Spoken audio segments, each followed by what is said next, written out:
어린 시절 저희 가정이 좀 어려워져 가지고 산 아래 동네에 집으로 이사를 갔습니다.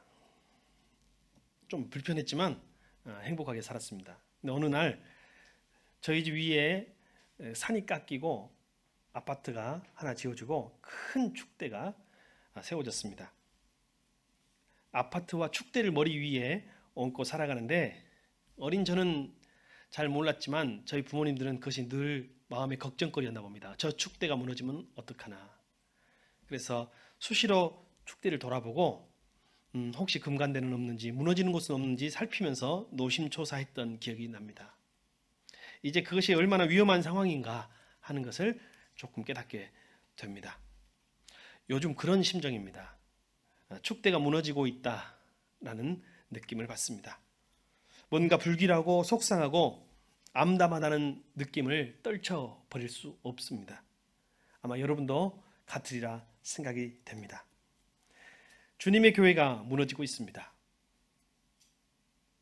하나님께서 하시는 일이라 여겨집니다.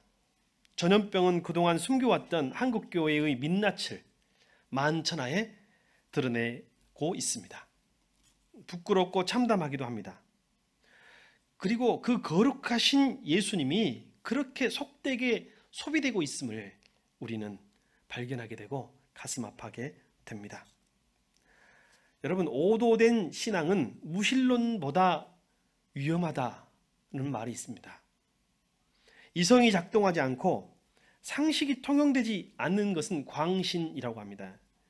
여러분, 우리가 흔히 광신이라고 하면 무슨 방언으로 기도하거나 큰 소리로 기도하면 광신이라고 생각하는데 그것이 아닙니다. 반사회적인 행태를 보이는 신앙을 우리는 광신이라고 부를 수 있습니다. 감염병이 확산일로 있는 이 상황 속에서 사람들이 광신적 모습을 보여주고 있습니다. 어떤 이들은 자가격리 지침을 어기고 일부러 다닌다고 해요. 또 어떤 이들은 자가격리 지침을 믿지 않고 정부의 그 확진 판정을 믿지 못하고 병원이나 자기 집을 탈출하는 이들도 있었다고 합니다. 정부나 의료당국을 믿지 못한다고 소리치기도 했습니다.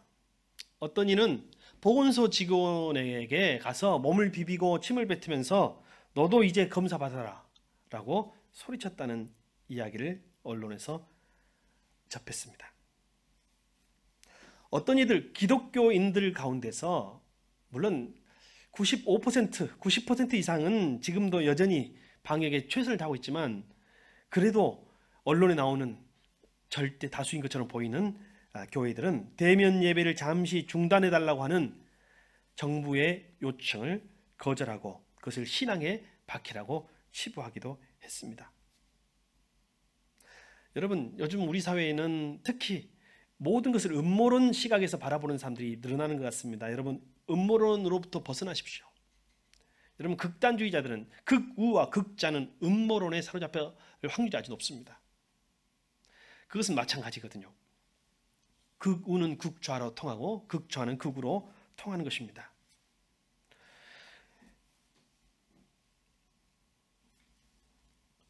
니스코 카잔카스키스라는 작가가 쓴 성자 프란체스코라는 소설이 있습니다. 거기에 있는 이야기에 이런 이야기가 하나 소개하고 싶습니다. 성 프란체스코가 꿈에 눈물을 흘리고 있는 한 성인 다미아노라는 성인을 만납니다. 왜 울고 계십니까? 당신은 천국에 계시지 않나요? 천국에도 눈물이 있나요? 라고 말을 합니다. 그러니 다미아노 성인이 이야기합니다. 맞다. 나는 천국에 있다. 그러나 천국에도 눈물이 있단다. 그러나 그 눈물은 아직도 이 세상에서 헤매고 고통당하는 사람들을 위한 눈물이란다. 나는 내가 포근한 침대에 누워서 평화롭게 잠을 자고 그냥 코를 드렁드렁 골고 세상 모르고 자는 너의 모습을 보면서 딱하다는 생각이 든다. 왜 잠만 자는 것이냐? 프란시스코, 부끄러운 줄 알아라. 교회가 위험에 처해 있다. 교회가 무너지고 있다. 그때 프란치스코가 꿈에서 그 성인에게 묻습니다. 저희가 어떻게 할까요? 제가 무엇을 할 수 있나요? 저는 할 수 있는 것이 없습니다. 그 성인, 다미아노 성인이 프란치스코에게 이야기합니다. 손을 뻗어라. 그리고 너의 어깨로 교회를 받쳐서 그것이 쓰러지지 않도록 하라. 이것이 한 세대 무너져가는 교회를 향한 주님의 음성이었다면 시대는 달라도 아마 우리 시대에 어젯밤 편한 잠을 잤을 우리에게 주시는 주님의 음성이지 않을까 싶습니다. 우리가 무너져 가고 있는 이 교회를 어깨로 떠받쳐 세울 수 있을까? 우리는 할 수 있을까요? 꼭 해야 할 일이지만 쉽게 아무나 감당할 수는 없을 것입니다. 그러나 우리가 우두커니 앉아만 있는 것은 하나님의 뜻이 결코 아닐 것입니다. 우리는 어떻게 할까요? 스탠포드 대학의 신경외과 의사였던, 그리고 교수였던 아주 유능한 의사 폴 칼라티니가 책을 썼었어요. 근데 그 책이 숨결이 바람이 될 때라는 뜻입니다. 숨결이 바람이 될 때. 이 숨은 목숨을 말하는 것 같습니다. 이 사람은 아주 전도 유망한 학자였고 의사였고 여러 대학교에서 의과 교수로 초청을 받았던 사람이었습니다. 이제 앞날이 창창한 사람인데 젊은 나이에 30대 후반에 암 선고를 받습니다. 자기도 의사고 자기 아내도 의사고 자기 친구들도 의사입니다. 자기는 자기가 얼마 남지 않았던 것을 알게 되고 자기 인생의 새로운 상황 속에 직면하게 됩니다.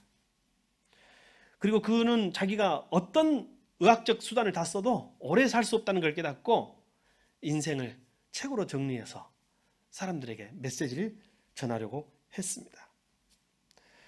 그가 쓴 책 한 구절입니다. 내 인생의 한 장이 끝난 것처럼 보였다. 어쩌면 책 전체가 끝나가고 있는지도 몰랐다. 나는 사람들이 삶의 과도기를 잘 넘기도록 도와주는 목자의 자격을 반납하고 길을 잃고 방황하는 양이 되었다. 내 병은 삶을 변화시킨 게 아니라 산산조각 내버렸다. 형형한 빛이 정말로 중요한 것을 비춰주는 순간이 찾아온 것이 아니라 누군가가 내 앞길에 폭탄을 떨어뜨린 것 같은 기분이었다. 이제 다른 길로 돌아가야 할 터였다. 여기 보면 삶에 대한 통찰도 느낄 수 있고 그리고 아쉬움과 분노도 묻어납니다. 물론 이 책은 이렇게 시작하지만 마무리는 이 사람은 어떻게 지었을까요? 숨결이 바람이 될 때. 여러분 바로 지금 우리가 그런 느낌입니다. 내가 살아왔던, 내가 계획해왔던, 내가 생각해왔던 전혀 다른 인생이 펼쳐질 때 그리고 교회 앞에 이런 문제가 생겼을 때 산산조각난 느낌. 여러분 혹시 산산조각난 느낌이 없나요? 저는 목회자로서 요즘 그런 생각을 많이 합니다. 우리 성도들도 삶이 무너질 것 같은 이들 속에서는 이런 생각을 가진 사람들이 있을 것입니다. 여러분의 앞길에 폭탄이 떨어진 것 같은 느낌. 어쩌면 벼랑 끝에 선 느낌일 것이라 생각됩니다. 흔히 사형 선고, 시한부 선고를 받은 이들이 거치는 단계를 5단계라고 하는데 슬픔의 5단계라고도 합니다. 먼저 시한부를 선고받으면 부정하고 다음은 분노하고 협상하고 우울하고 수용하는 단계를 거친다고 합니다. 그러나 개인차가 있어서 단계가 줄어들기도 하고 생략되기도 하고 순서가 뒤바뀌기도 한다고 합니다. 아마 폴 칼리니티는 의사였기에 수용이 먼저였던 것 같아요. 그리고 그 다음 분노와 다른 감정들이 찾아왔다고 합니다. 그는 아까 말한 대로 자기는 목자로서 사람들을 인도하는 자리에 있었다고 했습니다. 그러나 이제는 길을 잃고 방황하는 자가 되었다. 지금 교회를 말하는 거 아닙니까? 교회는 사람들을 인도하는 목자로 하나님이 부르심 받았습니다. 하나님에게. 그러나 지금 어찌 보면 길 잃은 양과 같이 보이는 것 같습니다. 그러나 여러분, 폴 칼리니티가 절방으로 인생을 마감하지 않았습니다. 그는 뭔가 의미와 그리고 소망을 가지고 세상에 남겨졌습니다. 그의 아내가 그 책을 마무리하게 됐습니다. 그가 일찍 세상을 떠나는 바람에 자기 남편이죠. 폴에게 벌어진 일은 비극적이었지만 폴은 비극이 아니었다. 여러분, 역사가 기록할 것입니다. 여러분의 인생이 비극이 아니었다고 여러분의 인생과 우리의 후대와 하나님의 역사가 기록할 것입니다. 지금 교회는 위기에 처해 있습니다. 대면 예배를 드릴 수 없는 것이 위기가 아닙니다. 교회의 위기는 복음의 본질에서 멀어져 있는 것입니다. 복음의 본질이 훼손된 것이 위기입니다. 예수님을 믿는다는 것은 성령님께서 우리 마음에 불어넣어 주신 숨결을 따라서 예수님의 꿈을 같이 꾸고 예수님의 생각을 같이 하고 예수님의 행하심을 같이 순종하며 따라가는 것, 예수님과 동행하며 살아가는 것입니다. 여러분, 사랑하면 닮아갑니다. 내가 좋아하면 그 사람 닮아가는 것입니다. 그것이 예수 믿는 것입니다. 예수님을 경배하고 예수님을 좋아한다면 예수님의 성품과 인품을 닮아갈 것입니다. 예수님을 닮아가는 존재가 되기 위해서 노력을 게을리할 때 우리는 실천적 무신론자가 됩니다. 이단은 무섭고 나쁩니다. 그러나 교회 안에 이단이 있으니 그것은 실천적 무신론자라 할 수 있을 것입니다. 한국 교회 역사, 무교회주의와 교회 안에 넘나드는 김교신 선생, 이 김교신 선생은 불초신자라는 말을 썼어요. 불초신자. 예전에 보면 그 가요 가운데, 옛날 흘러간 가요 가운데 불초한 이 자식 이런 불효자의 심정을 노래한 그런 책이 있었습니다. 불초라는 말은 불효자, 다시 말하면 부모의 덕망을 담지 못하는 자녀를 뜻할 때 불초라는 말을 씁니다. 불초의 자식. 김교신 선생이 말했던 불초신자라는 것은 아버지의 덕망과 인품과 사랑을 닮아가지 못하는 신자를 말하는 것이 아닐까요? 참담하다고 말하는 것만으로는 사태를 해결할 수 없습니다. 다시 시작해야 합니다. 저와 여러분이 다시 시작할 수 있는 주님의 모퉁이 돌, 그루터기가 될 수 있기를 소망합니다. 오늘 말씀으로 한번 돌아와 보겠습니다. 에스겔은 이스라엘의 심판과 회복을 예언한 책입니다. 오늘 본문 33장 이전에 이스라엘에 대한 심판이 먼저 예언되었고 그 다음에 열방과 열국에 대한 심판이 먼저 선포됩니다. 그리고 이스라엘의 회복을 예언함에 있어서 오늘 첫 시작을 파수꾼의 책임으로, 사명으로 감당하고 있는 것입니다. 여러분, 무너진 이스라엘의 회복은 그들의 덕성이나 공로가 아니라 전적으로 하나님의 은혜라는 것이 바로 에스겔의 메시지입니다. 이스라엘이 회복될 수 있는 것은 그들이 뭔가를 잘해서, 뭔가를 노력해서, 완전해서, 믿음이 있어서가 아니라 전적으로 하나님의 은혜로만 회복될 수 있다는 것을 선포하고 있다는 것입니다. 여러분, 저와 여러분의 삶의 회복, 무너진 교회의 회복은 우리의 노력으로 되는 것이 아니라 하나님의 은혜 속에서 이루어지는 일임을 믿습니다. 에스겔은 하나님께서 우상 숭배에 빠진 이스라엘에게 심판을 예고하시게 합니다. 그리고 심판을 예고하시면서 계속해서 반복하는, 에스겔서에 거의 23번이나 나오는 말씀이 있어요. 그때야 비로소 너희는 내가 주인인 줄 알게 될 것이다. 언제요? 아픔을 경험한 후에, 심판을 경험한 후에, 이것이 고통이었고 심판이었다는 것을 깨달은 후에 그때야 비로소 너희는 내가 주인인 줄 알게 될 것이다. 여러분, 오늘 에스겔 말씀은 오늘 이 시대, 오늘 새수의 강단과 한국교회에 선포되고 있습니다. 그때야 비로소 너희는 내가 주인인 줄 알게 될 것이다. 그때는 언젠가요? 심판을 겪은 때입니다. 하나님을 믿는다고 하면서 그분을 경외하지도 않고 그분의 이름을 함부로 부르는 사람들에 대한 심판은 엄중하게 집행될 것입니다. 여러분, 하나님은 사랑했던 이스라엘도 심판했던 분이십니다. 여러분, 하나님의 심판은 교회 안과 교회 밖을 가리지 않습니다. 우리라고 예외가 될 수 없습니다.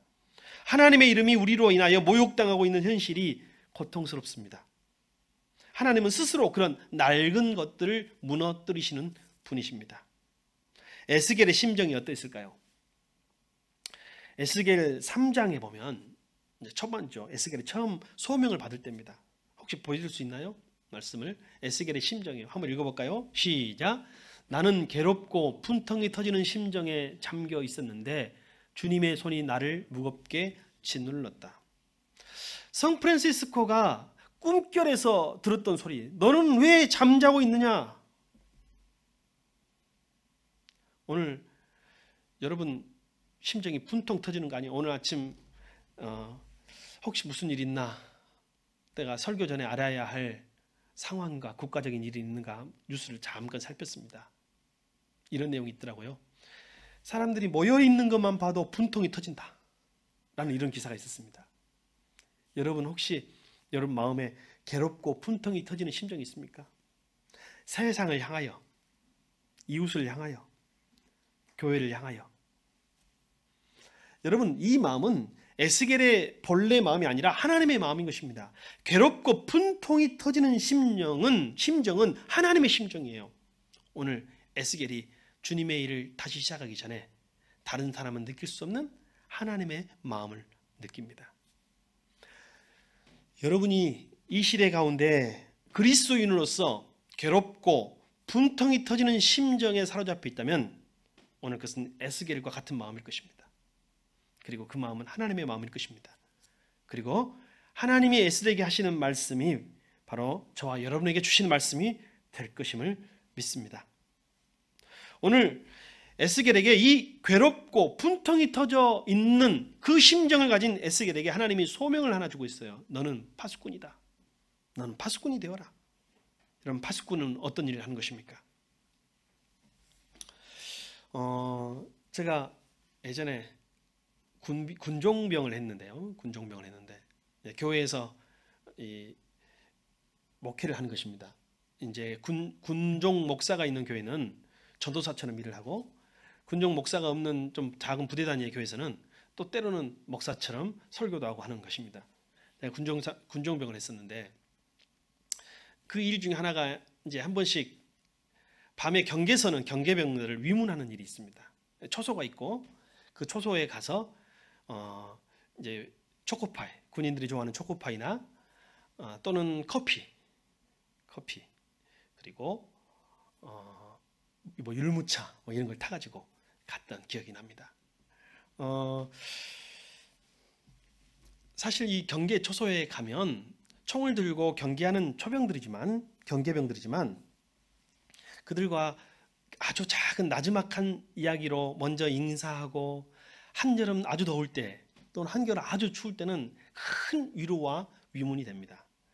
찾아가면 그 차가운 초소 안에서 나누는 이야기가 도란도란 나눌 때 제대를 앞둔 사병의 고민, 미래에 대한 고민, 고무신을 거꾸로 신는 애인 때문에 지금 많은 고뇌를 하고 있는 사병들, 그리고 앞으로 앞날과 어떤 미래와 진로 때문에 고민하고 있는, 때로는 부대 생활이 너무 힘들어서 고통당하고 있는 사병들과 이야기를 하며 위로를 줄 기회가 있습니다. 그러나 여기서 공통점이 있어요. 아무리 진지한 이야기를 하더라도 경계병의 눈은 전방을 주시하고 있다는 거예요. 비록 서로 나지막한 목소리로 서로의 사정과 형편을 이야기하며 서로 위로를, 격려를 주고받지만 눈은 살아있어서 전방을 주시하고 있다는 것입니다. 이게 파수꾼의 사명입니다. 파수꾼은 적의 동태를 살피는 사람입니다. 그리고 무슨 이상이 있으면 백성들에게 알리는 사람이에요. 근데 오늘 성경에는 고대 시대에는 대부분 나팔로 알렸죠. 나팔을 불며 전쟁이, 적군이 침범해 들어오고 있는 것을 알리는 것이 파수꾼의 사명입니다. 오늘 하나님이 에스겔에게 사명을 주시는데 파수꾼의 사명이에요. 파수꾼의 사명, 파수꾼의 눈에 보이는 것을 알려야 되는 사명. 오늘 전쟁 나팔 소리를 부는데 오늘 성경에 보면 이 나팔 소리를 불 때에 적이 쳐들어오고 적의 칼이 쳐들어오는 것을 보고 나팔을 알려야 되는 사명이 있습니다. 경고의 나팔을 불었는데 사람들이 그 소리를 무시하고 잠을 잤다면 여러분 그 책임은 백성들에게 있습니다. 반면에 파수꾼이 직문을 태만히하여 백성들이 경고를 받지 못했다면 그 책임은 파수꾼에게 있는 것입니다. 여러분, 하나님의 말씀을 맡은 자들은 두렵고 떨리는 마음으로 이 말씀을 새겨야 할 것입니다. 저는 요즘 생각을 정리하고 있습니다. 그리고 많은 반성을 하고 있습니다. 때로는 그 반성이 회개까지 이릅니다. 왜냐하면 제가 너무 조심스럽게 하여 내가 부른 나팔 소리가 선명하거나 분명하지 않았던 것은 아닌가라는 생각을 합니다. 반성합니다. 여러분, 전쟁이 일어날 때, 적군이 들어올 때 부는 나팔 소리와 춤을 출 때 부르는 나팔 소리는 달라야 합니다. 적군이 침투에 들어오고 침범에 들어올 때 부는 나팔 소리와 칩칩 나팔 소리는, 기상 나팔 소리는 달라야 합니다. 그러나 그것이 분명하지 못했던 것은 아닌가 생각하게 됩니다. 경고의 나팔이 아니라 사람들의 흥을 돋구기 위해, 도두기 위해서 부르는 나팔 소리는 아니었는가 생각합니다. 악은 악이라고 분명히 말했어야 하고, 불신앙은 불신앙이라고 분명히 말했어야 하고, 사람들로 하여금 자기를 합리화할 수 있도록 한 것은 아닌가, 그것을 하지 못해서 나는 죄책감을 갖습니다. 성도 여러분, 그러겠습니까만 앞으로 더욱 분명한 소리를 내야 되겠다는 다짐을 스스로 해봅니다. 여러분도 마찬가지입니다. 여러분, 애매한 소리를 좋아하지 마십시오. 맞는 것은 맞다고 하고 틀린 건 틀리다고 해야 하나님의 말씀입니다.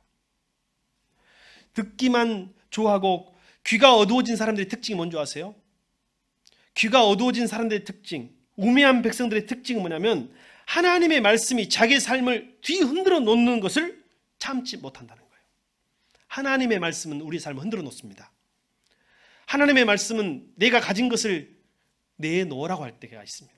하나님의 말씀은 내가 누리고 즐기고 있는 시간을 내어놓으라고 할 때가 있습니다. 하나님의 말씀은 내가 누리고 있는 이 물질을 내어놓으라고 할 때가 있습니다.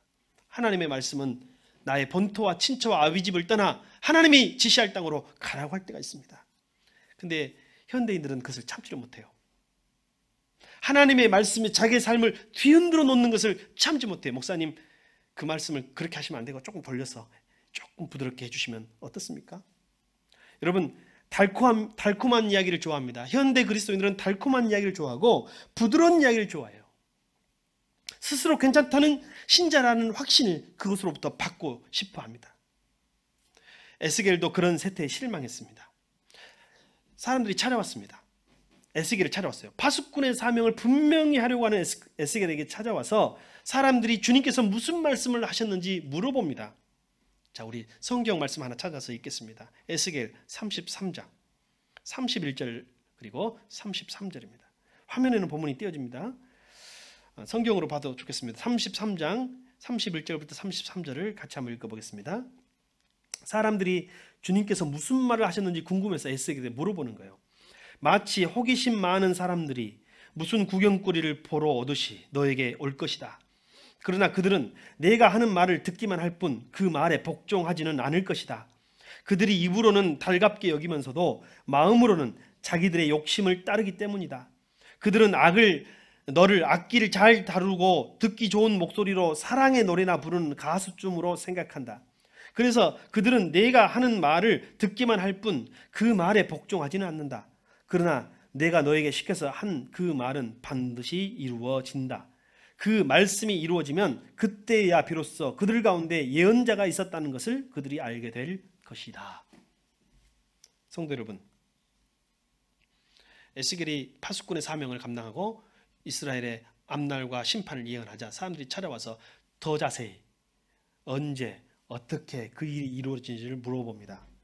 그러나 물어보기만 할 뿐 복종하거나 순종하지 않는다고 했어요. 마치 예언자와 선지자를 대할 때 가수를 대하듯 한다고 했습니다. 노래 잘하는 가수. 요새 목사가 연예인화 됐습니다.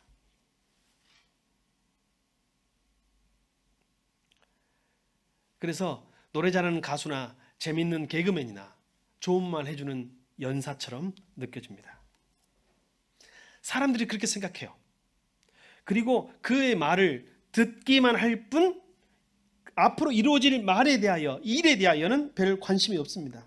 그러나 오늘 주님 말씀하십니다. 사람들이 너의 말을 듣고 복종하거나 순종하지 않을 것이다. 그러나 내가 너에게 말한 것은 반드시 이루어질 것이다. 듣기만 할 뿐 복종하지 않는 현실, 실존적 무신론자. 입으로는 달갑게 여기면서도 마음으로는 자기들의 욕심을 따르는 현실, 실존적 무신론자. 실천적 무신론자. 속에서는 예언자들을 마치 좋은 목소리로 사랑의 노래나 부르는 가수나 연예인쯤으로 여기는 마음. 오늘 상황도 비슷하지 않나요? TV에 출연하는 목사들 다 나쁘진 않지만 연예인처럼 되어버린 이 시대에 통탄합니다. 여러분, 우리는 그럼 어떻게 할까요? 에스겔 시대에 그 예언을 듣고도 무시하고 복종하거나 순종하지 않았던 백성들처럼 해야 할까요? 아니죠. 오늘 우리는 사무엘처럼 해야 합니다. 사무엘상 3장 10절. 사무엘은 말씀하시는 주님 앞에 이렇게 말합니다. 말씀하십시오. 주님의 종이 듣고 있습니다. 말씀하십시오. 주님의 종이 듣고 있습니다. 자, 우리의 태도입니다. 우리 오늘 주님의 말씀으로 다시 한번 읽어봅시다. 시작. 말씀하십시오. 주님의 종이 듣고 있습니다. 사무엘은 두렵고 떨림으로 하나님의 말씀을 경청했습니다. 마음에 내키지 않았지만 하나님의 엘리 집안에 주시는 심판의 메시지를 다 듣고 전했습니다. 여러분, 어린 사무엘이 나이 많은 엘리 제사장에게 그 가정의 심판을 예언하는 것은 어려운 것입니다. 그러나 사무엘은 파수꾼의 사명을 감당했습니다. 그리고 엘리는 그 말씀, 그 예언을 듣고 무시했습니다. 그러나 사무엘에게 하셨던 주님의 예언은 모두 이루어졌습니다. 엘리의 가정의 모든 남자들은 한날 한시에 죽습니다. 여러분, 오늘 우리에게도 이 말씀이 전해집니다. 사도 바울의 말씀이 천둥처럼 울려 퍼지고 있습니다. 자, 사도 바울은 오늘 우리에게 뭐라고 말씀하시는지 들어봅시다. 고린도후서 13장 5절입니다. 제가 읽어드립니다. 같이 읽을 수 있기를 바랍니다. 여러분은 자기가 믿음 안에 있는지를 스스로 시험해보고 스스로 검증해 보십시오. 여러분은 예수 그리스도께서 여러분 안에 계시다는 것을 알지 못합니까? 모른다면 여러분은 실격자입니다. 사도 바울은 이야기하고 있어요. 자기가 믿음 안에 있는지를 스스로 시험해보고 검증해 보십시오. 여러분 안에 예수 그리스도께서 계시는지, 그분의 인품과 인격이 여러분과 함께하고 계시는지 여러분 스스로 오늘 이 시간 점검해 보십시오. 아무개 교회를 비판하기 전에 타인의 믿음을 비판하기 전에 오늘 먼저 우리는 우리 안에 있는 믿음을 시험해보고 검증해 볼 수 있기를 바랍니다. 그것이 되지 않는다면, 그리고 우리 안에 그리스도께서 계시지 않는다면 오늘 사도 바울은 단호하게 말하고 있습니다. 여러분은 실격자입니다. 믿음의 실격자를 말하는 것입니다. 시인이며 목사였던 존 던. 여러분, 우리가 흔히 그런 표현을 쓰죠. 시귀 한 귀절은 우리가 외우고 있죠. 누구를 위하여 종을 울리나, 누구를 위하여 종이 울리나. 사실 이 존 던 목사의 시입니다. 그는 17세기 사람이고 목사였고 전쟁을 경험한 사람인데 당시는 전염병이 세상을 휩쓸고 있을 때입니다. 전염병으로 많은 사람들이 죽어갔습니다. 그리고 사람이 죽고 장례가 치러질 때면 그 교회에서, 마을 교회에서 종을 칩니다. 땡그랑 땡그랑 한 사람이 죽었음을 마을에 알리는 것입니다. 사람들은 귀를 쫑긋 세우고, 존 던도 귀를 쫑긋 세우고, 저 조종은 누구의 조종 소리일까? 왜 조종이냐면 장례식 종이라는 뜻입니다. 그래서 사실 누구를 위하여 종을 울리나가 사실 누구를 위하여 조종이 울리나로 다시 번역돼야 한다고 합니다.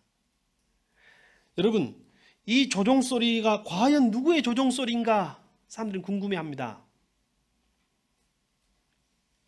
종이 울렸구나, 누군가 죽었구나, 누구일까? 그래서 가까운 사람을 통해서 사람을 보내서 알아보기도 했습니다. 그런데 어느 날 자기 자신, 존던 자신이 전염병에 걸렸습니다. 병석에 누워 투병합니다. 다시 종소리가 들립니다. 누군가의 죽음을 알리는 소리입니다. 존던은 그때 느꼈습니다. 아, 저 종소리가 나를 알리는, 나의 죽음을 알리는 나의 조종소리였구나. 지금까지 하는 저 조종소리를 남의 조종을, 남의 죽음을 알리는 조종소리로 들렸어요. 그가 시를 썼습니다. 대륙의 수많은 모래 중에 나도 하나의 모래 아닌가. 결국 저 조종소리는 나의 조종소리 아닌가. 우리 또한 대륙 속의 한 모래이기에 우리는 인류 속에 포함됐기 때문에 이 종소리는 우리들을 위한 종소리라고 이야기하는 거예요. 그래서 사람을 보내서 누구의 죽음인지 알아볼 필요가 없다. 알아보지 말아라. 누구를 위하여 종은 울리나는 누구를 위하여 조종을 울리나로 바뀌어야 할 것입니다. 지금 조종소리가 들리지 않습니까, 여러분? 우리 사회에 조종소리가 울리고 있어요. 어느 교회가, 서울에 있는 아무 교회가 무너지는 소리, 광주에 있는 어떤 교회가 무너지는 소리, 그리고 내가 아는 어떤 성도의, 믿음이 약했던 성도의 믿음이 무너지는 소리, 누군가는 죽어가는 소리, 남 이야기라고 생각하지 마십시오. 그 조종소리는 우리의 조종소리입니다. 오늘 주님은 파수꾼들에게 그것을 알리라는 것입니다. 존더는 그 자신의 죽음을 철저하게 준비합니다. 아, 저 조종소리는 나의 조종소리구나 깨닫고 나서부터는 이 죽음이 자기의 것이 된 거예요. 모든 사람의 죽음이 자기의 것이 되고 주님의 메시지로 듣게 된 것입니다. 그리고 그는 마지막 죽음을 준비합니다.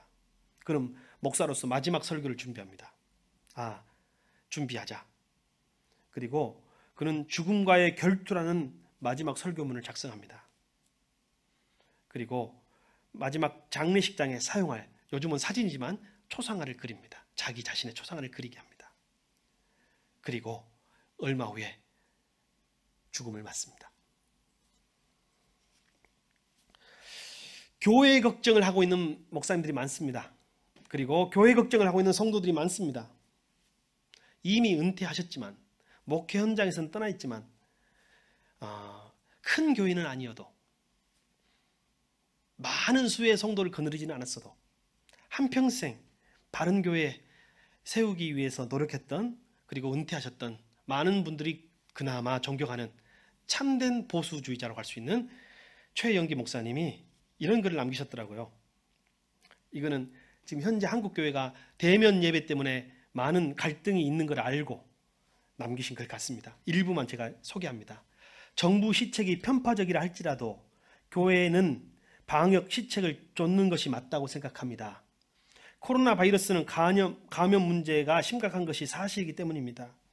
또 일부라고 하지만 교회가 코로나 바이러스 전염에 기여를 하고 있는 것도 사실이기 때문입니다.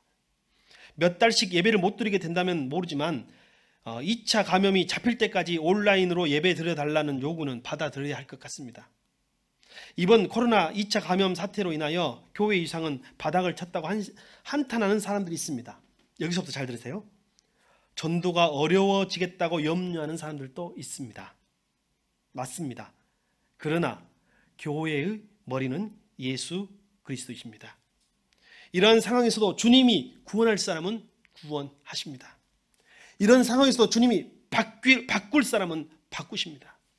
이러한 상황에도 주님이 사용할 사람은 사용하십니다.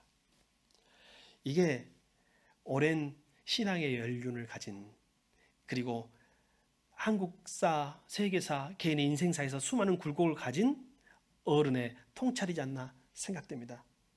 여러분, 교회에 다니는 것을 부끄럽게 여기지 마십시오. 이 교회는 주님의 교회입니다.